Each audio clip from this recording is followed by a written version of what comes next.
Hey there, welcome to Authentically Raw. I'm your host, Jamie Berris.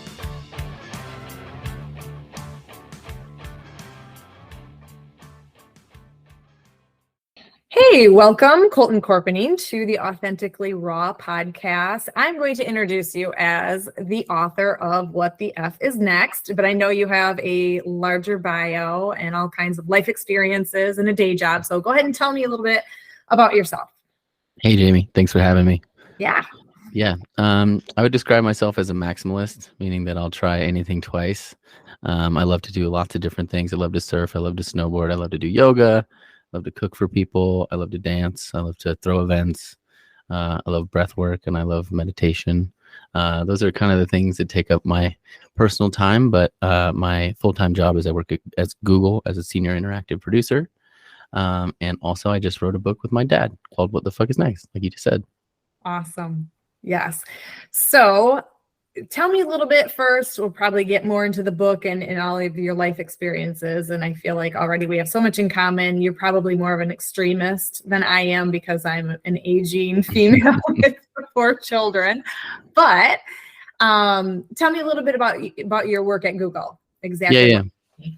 Yeah. So I'm a senior interactive producer. That means that I work on product launches for hardware products. So I work on Pixel and Nest. Those are both Google's like hardware line. And so basically the product team is working on all kinds of cool new gadgets. And then once they are ready for the world, it gets assigned to me, and I work with the design team to figure out all the things that need to be built in regards to the website, photos that need to be taken, videos, etc. And then we bring that through, and I manage then the development of the website to get us to launch. And then, people can buy them online and also just explore the features and get the product marketed around the world. Very cool. Very cool. So how did you have time to write a book, and where did this book come from? Yeah, totally. Moonlighting as an author, for sure. That's how we do it. The process itself came from my dad's 30 years of professional development work, working with athletes, organizations, etc., to really help them get unstuck in the spot that they're at and figure out what the next trajectory of their organization or life should be. So he published a version of this book about 7 years ago. But he did so in kind of the most like PhD dad way possible. So it was a bit more of like a research project that had really great science and a really awesome process, but it wasn't super digestible as like an actual tool that people could easily use themselves. But I used the process when he published it the first time, and I filled out the workbook and did all the work. And then I went along with my life. And then I was looking back at the process or the book that I had filled out 2 years later. And I saw that my intention was to travel the world and learn how to surf. And I had just come back from a 2-year trip around the world and learned how to surf. So it just like I had chills over my body. I'm like, wow, that's so crazy. I didn't really fully consciously think about the fact that I was making my own intention and totally driving my life towards the way I wanted to do it.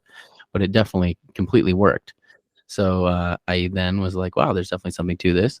So I picked up the book again, and I set another intention, and I did the work and saw what I was trying to do next. And it was that I wanted to work at Google. And then now I've been at Google for almost 4 years.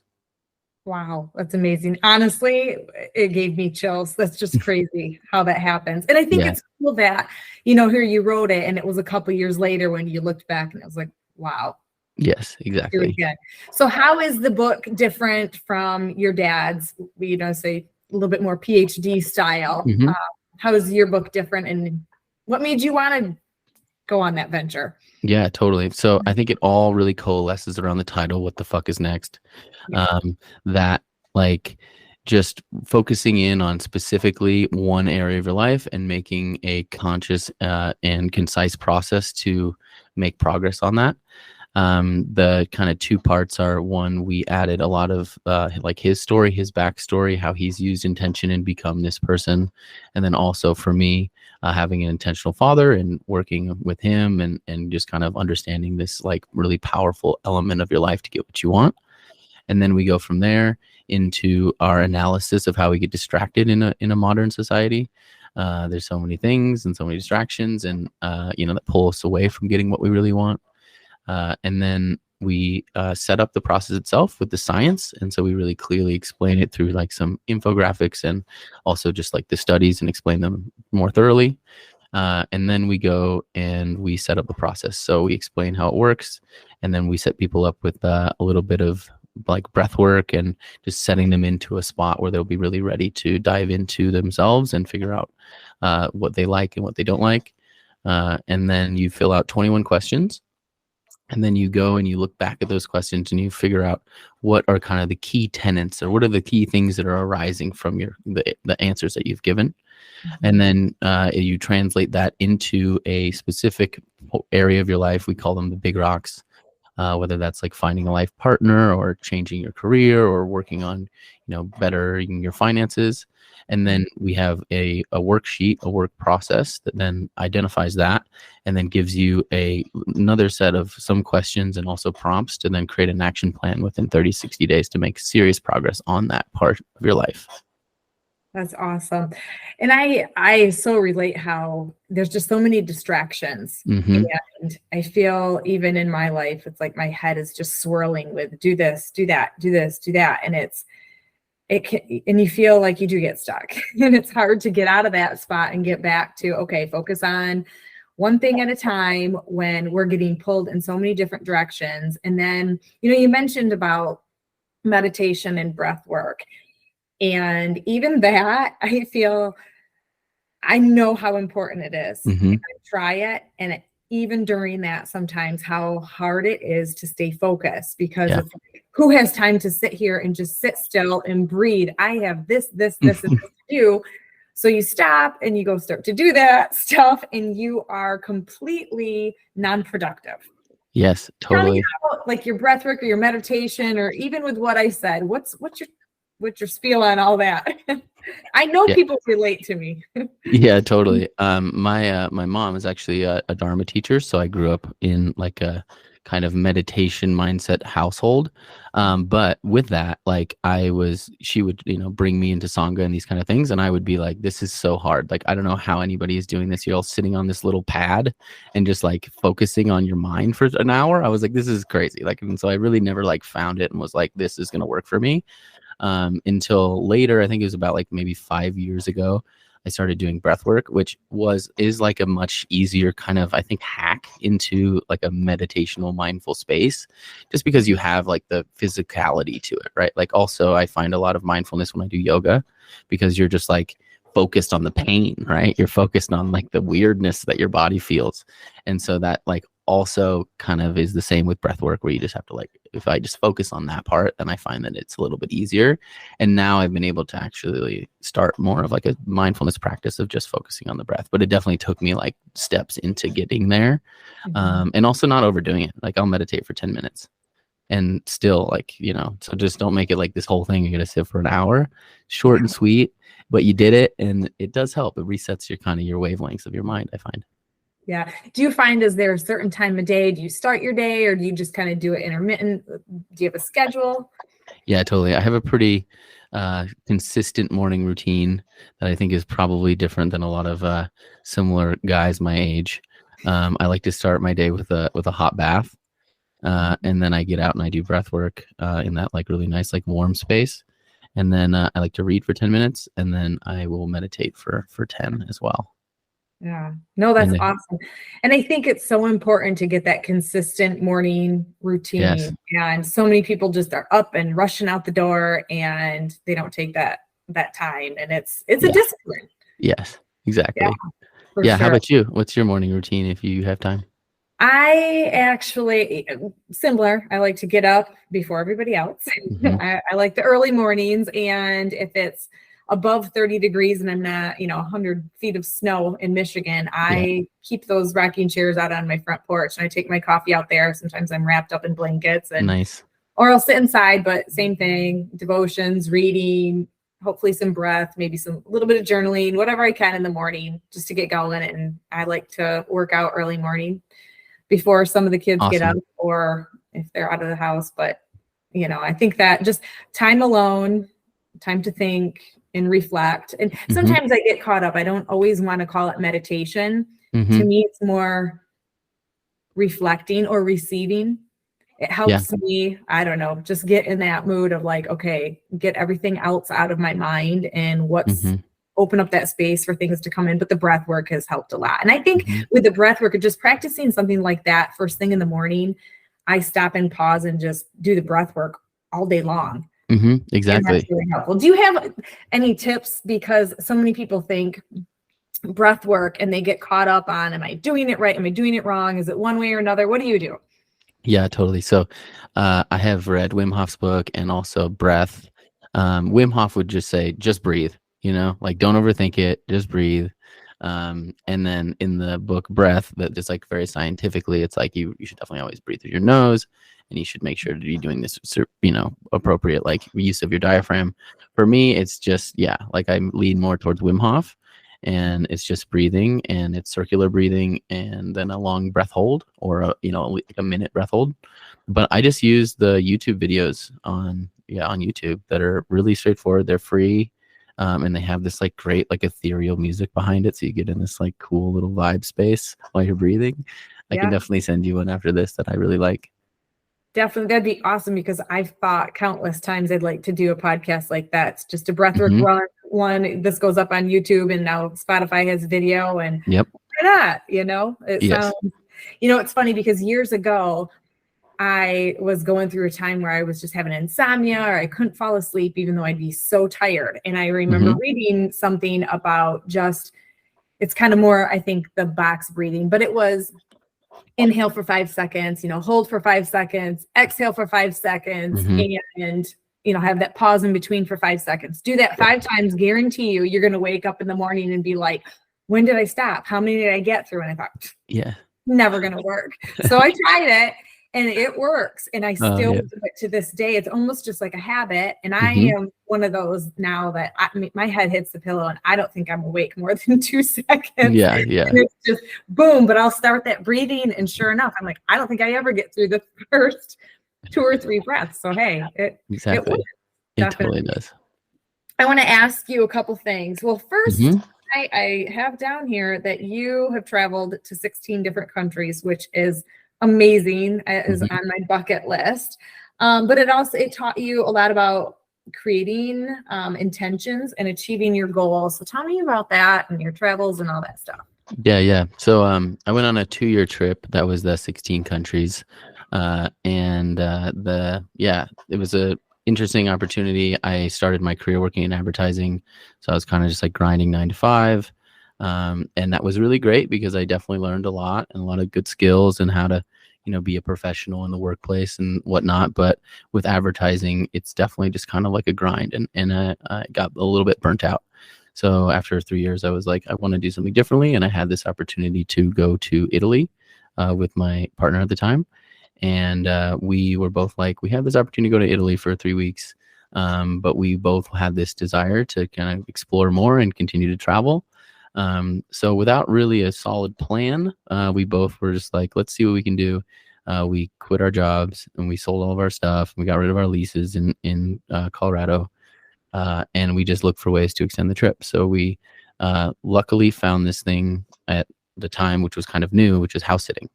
And so there's a couple websites you can go on to. TrustedHousesitters.com is a great one.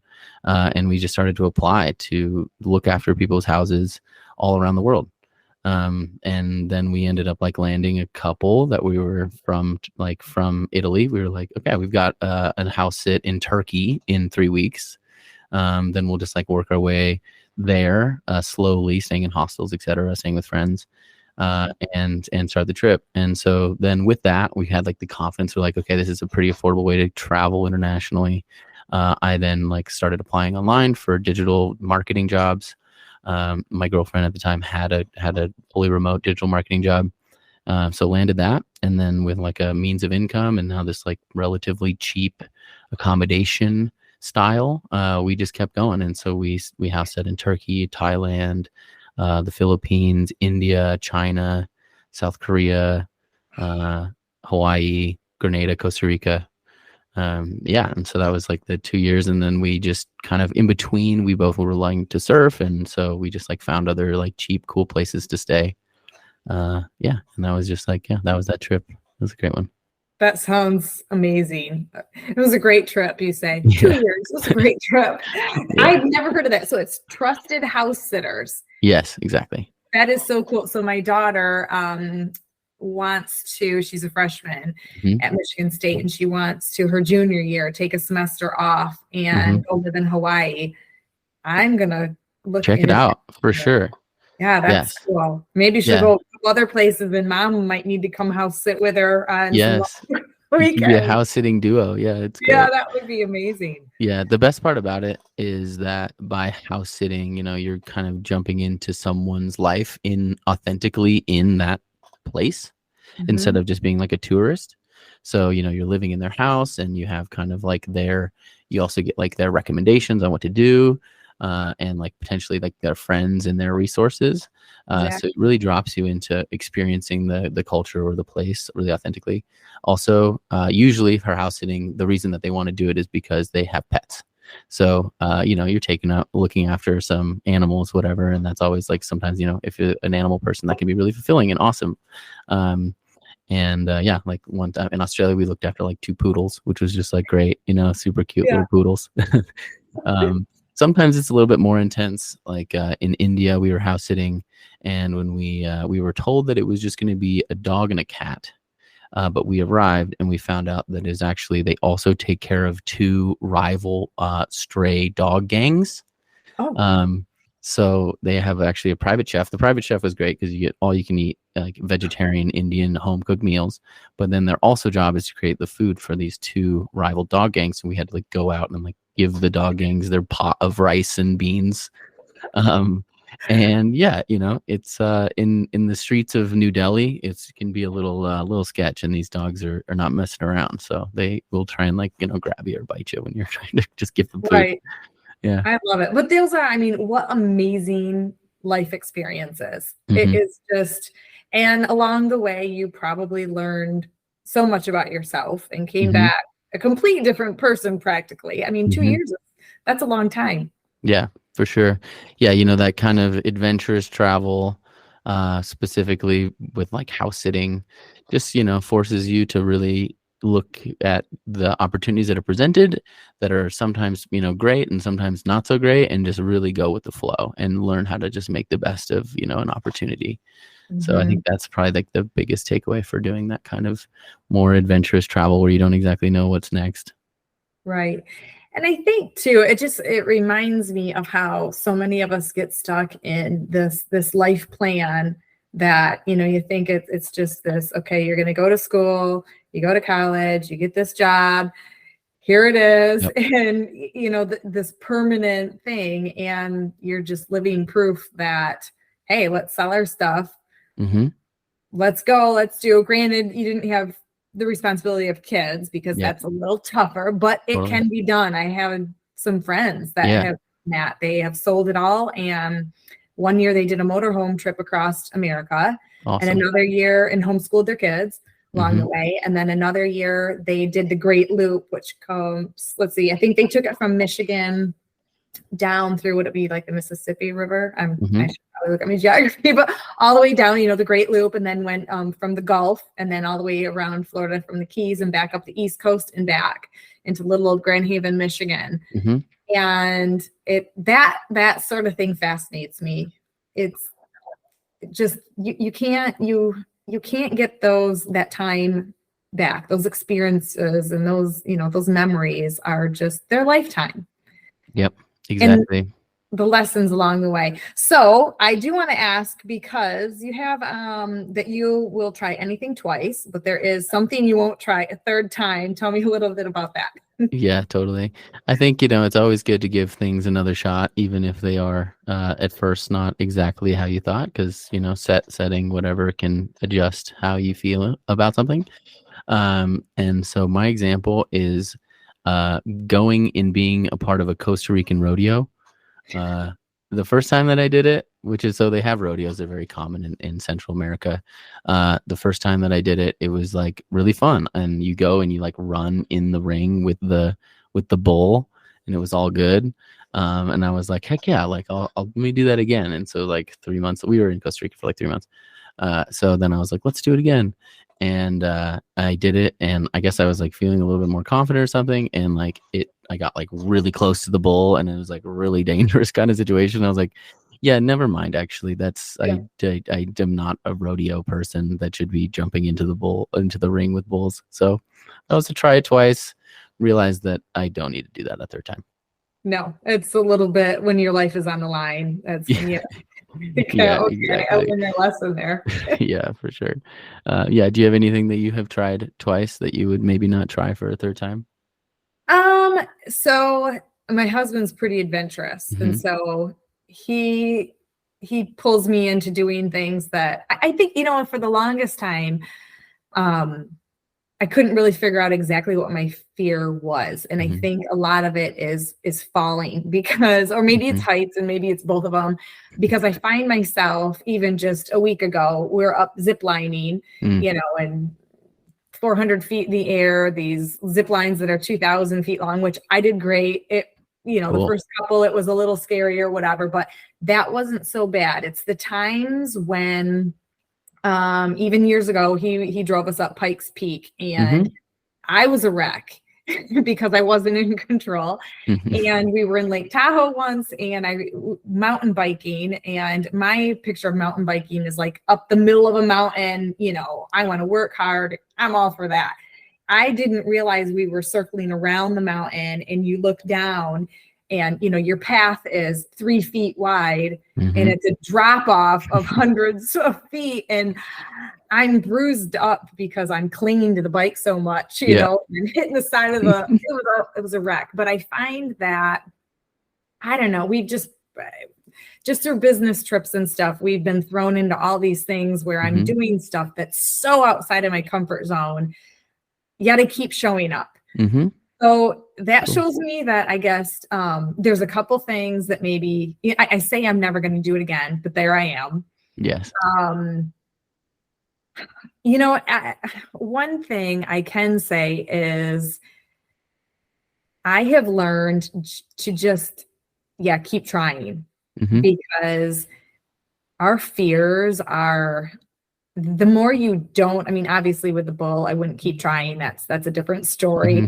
But even just in life, I think our fears can consume us, and we don't even realize, like, okay, our fears can, see it as your friend. They try to keep you safe. And it could be Hmm. from the most basic things of looking or feeling stupid or humiliated, or it could be, something life threatening. There's a difference there to pay attention to. But when I really started to look at my fears, they're kind of almost silly and comical. And Hmm. they're not even they're not even real life threatening things. Hmm.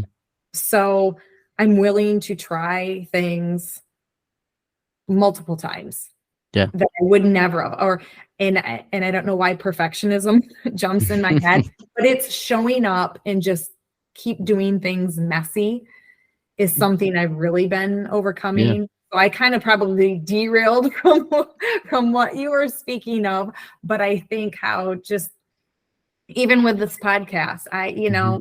I can't do the scripted stuff. I can't make it, compare myself to other people. I Hmm. love connecting with people. I love hearing their stories. I love self-development and, why you do what you do and what makes you tick and what works for you. And just sitting down and having conversations with people. I love this. Hmm. But when I get in my own head about, oh, I don't know, is anybody else going to like it? What about this? It ruins everything. And I think Totally. we do this in every area of life. How we ruin ourselves. We ruin our enjoyment. We ruin our experiences. I mean, your 2-year trip, you could have talked yourself out of that, Hmm. or allowed someone else to talk you out of that with all of Definitely. their fears. Well, what are you going to do? That's crazy. How can you Yeah. quit your job? How can you sell your stuff? It's irresponsible. It's this or that. You're here and you're alive and you're thriving. And now you have all those memories and experiences. Yep. And I admire that in people like you. I admire you for doing that, because so many people, I mean, they don't have the guts. Mhm. Yeah. True. Yeah. There's never the right time. So There's never the right time. yeah. Yeah. No, I I have, mean, go ahead. yeah. Yeah, and with the and trying anything twice, I think that's you got to the essence of it. It's like you should just keep trying. Don't like just because you tried it once, or just like keep giving it a shot. Like you maybe try things 3 times, 4 times, whatever. Right. If it feels interesting, don't give up kind of on something. Right. And you also mentioned that you did Pikes Peak. Did you go to Manitou Springs? That's where I grew up. It's a little town Probably. there at the base of the Okay. mountain. Probably. This was several years ago. I just think of yeah. My husband likes things with a motor that goes Nice. fast. So Cool. Me too. the things that he yeah. So it's been over. It's maybe 6 years now. He decided he was going to get his helicopter pilot's license. Oh, So we nice. did it. That's So that awesome. first time getting in there, it's like, what am I doing? But here I am, and I Cool. kept going. And now it's probably one of my most favorite peaceful things. And it's just, I mean, and it's fun, I think, to do scary things through other people, right? Mhm. Yeah, for So sure. it's not scary anymore. Yes. So tell me, I do want to know though, like with your book, obviously, was there other books that influenced it? Was it, any other books that it's kind of based on, or what are your go-tos Yeah. for your own self-development? Yeah, totally. The book that was really influential for that trip around the world and kind of rethinking about what I wanted in my career and life was The 4-Hour Workweek by Timothy Ferriss. It's an amazing book. He definitely speaks to the fact that there's never the right time to do anything. So if you're feeling that this is something that you must do, just go for it. And then also with that, he really talks about kind of lifestyle design. So, doing work a certain way to allow you to then, develop yourself personally in other ways. I think the biggest one for that I still use today is time blocking. So I really try and set up my calendar so that I have focused work sessions, and then like focused, like social sessions, and then personal kind of sessions. So that comes down to like, my morning rituals. And then I will then jump into work and do like, 3 hours of work and get back to everybody that I need to get back to. And then I will take a break and like give myself space in the middle of the day to just like let that work kind of pile up again. And because if I do that, then I can get more done if I'm just like really focused and on top of it for a little bit of time, and then letting it kind of accrue again. And then at the end of the day, I jump back in and I'll do another like hour of work to move things forward. So time blocking is definitely a big one. And then another book that is definitely, important to our book is Atomic Habits. It's a really great read, just about how different ways to utilize habits to then actually create skills. And then the last one is Stephen Covey's book. And he talks about the big rocks, which it's not necessarily his process. It's called First Things First. I was just blanking. First Things First by Stephen Covey. And yeah, he talks about the big rocks. So the big rocks is a metaphor that we definitely utilize in our process as well. And the key to it, and there's kind of the metaphor to it, is that imagine that you have a jar, and that jar is the time that you have in your life. And so then I give you this jar and put it in front of you. And then I give you a pile of large rocks. And I tell you to put the rocks inside of the jar. And you put the rocks inside of the jar, and they all kind of have their weird shape, but they do fit into the jar. And then I give you, and I ask, is the jar full? And you might say, yeah, the jar is full. But then I give you another pile of stones. And you take the stones and you kind of put the stones in the jar, and they work their way around the bigger rocks and all those like kind of odd shapes of the bigger, more larger pieces. And then I ask you, is the jar full? And you say, yeah, it looks like it's full. And then I hand you another pile of sand. And then you put the sand and you pull the sand in, and it finds all the little crevices. And so the point of that is to prioritize the biggest things first, because they're going to take up the most space and kind of odd shape. Because if we would have reversed the process and I would have given you the sand first, there'd be this like layer of sand at the bottom that's taking up a lot of just like unused space that the rocks needed. And then if you put the pebbles in next, then it would also kind of like build this like big space of just like blocks of your available time. And then I give you the big rocks last, then the big rocks would fit and they would sit on top and they would overflow the jar. So it's really important in this metaphor and just in life to figure out what those big rocks are, put them in the jar of life first, and then all the other smaller elements can fit more cohesively around that to maximize what you can do with your time. I need to get my hands on that book. I like that because I can picture it perfectly. Yeah. And it really would help you break down, your big rocks, your pebbles, your sand. Exactly. Because that can get pretty muddled. Yeah, exactly. Just being told. I mean, just as like a mom of 4 and trying to podcast and write books and do all that, and just you're constantly being pulled. And I do sometimes look at my days and I'm like, what did I do today that really felt like meaningful?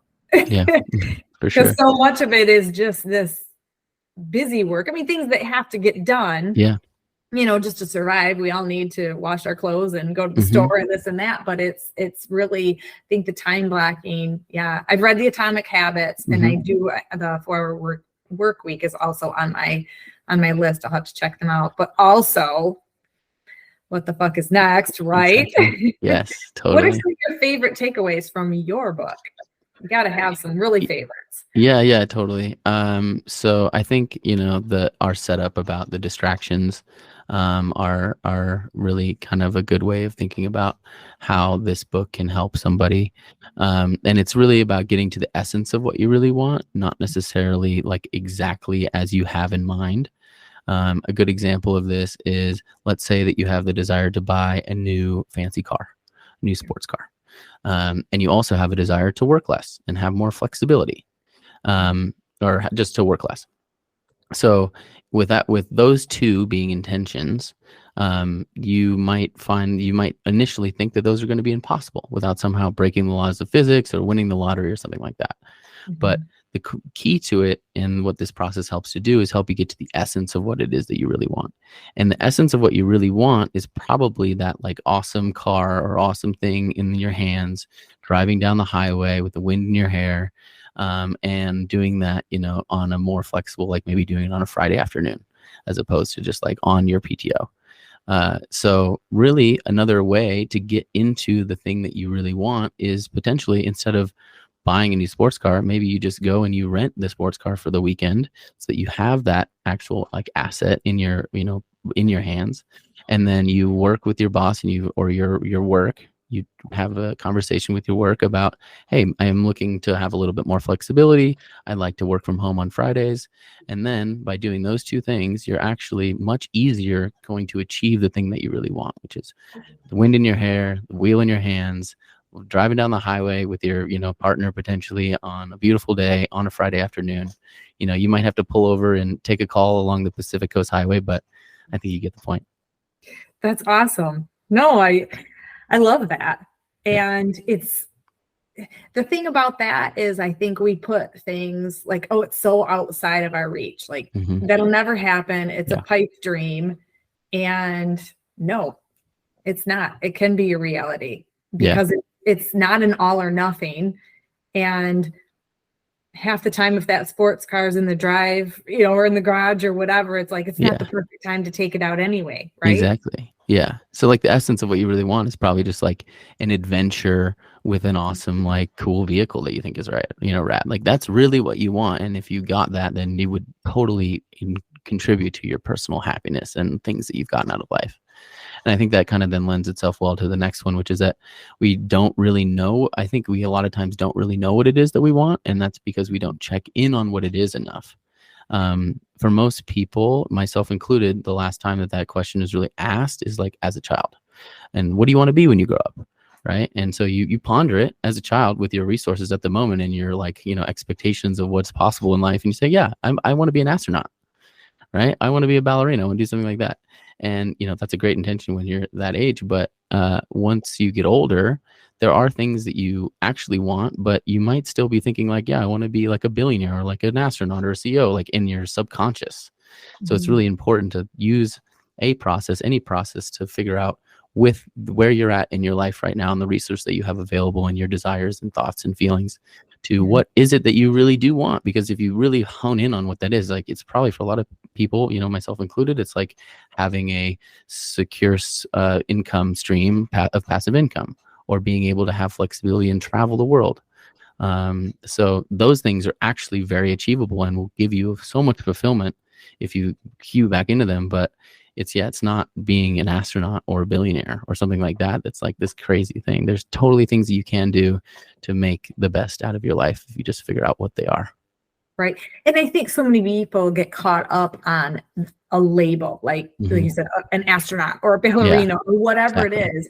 And when really it's like your essence, it's like, no, who do I want to be, or how do I want to feel? You know, I want to feel that, I want to experience the adventure and feel the adventure. It's more about how do you want to live and who do you want to be, instead of, well, what's the role that I'm going to play? Exactly. And so many people, I don't think, they don't know what that is. It's because we get so stuck in the role that we play. Well, I'm going to be the businessman, or I'm going to be the teacher, I'm going to be the doctor. Well, no, because we all have things in us.